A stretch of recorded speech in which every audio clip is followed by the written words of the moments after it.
Dia dit. Well, is nach mé agus tá mé I machóní Harlar Ilan Bermuda. Dia gwif, bhliain tanny mathair, is as idol me. Dia Gaeilge, is Misha Vinicius Marino, is Brasilach me. Dia Rit, Misha Cherie, as California me. Dia Ghuiv, is Misha Yelena, is as Sherbia me. Is Misha Kathy, is as Miracle on Missouri.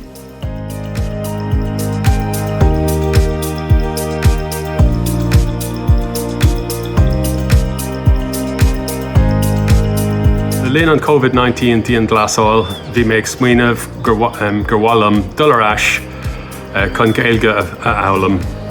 Is íontach an rud é ar deanga thuchas féin a bheith going agus tá simagam é a úsáid go gníomhach. Tá méid fólam Ghaelge, mar déanann ag stadír ar an star bhainís na hÉireann, agus tá go leor faoin sé starúla den réisio scríofainn Ghaelge. Tá mé ag fálam mar darí mé I gcónaí anam ceangal speisialta le Ghaeilge ó bhí mé I mo fáiste. I really wanted to learn the language because I feel like learning a language is a unique way to connect with the culture. Mar éireannach atá na chónaí Harlar, tá an bródúil as a bheith ábalta má hanga féin a labhart.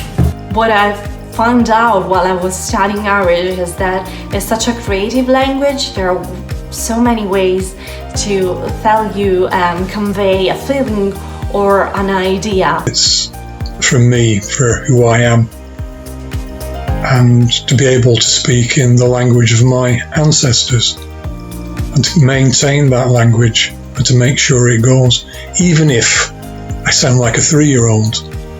Credim inarira, tirgan tanga, tirgan an.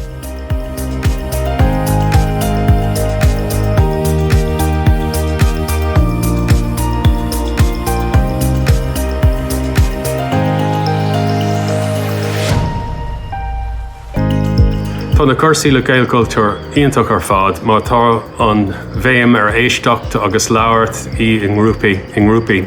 Agus tuis go bhfuil siad ar líne is féidir leat feallam nuair a bhíonn tú I do chónaí Harlar.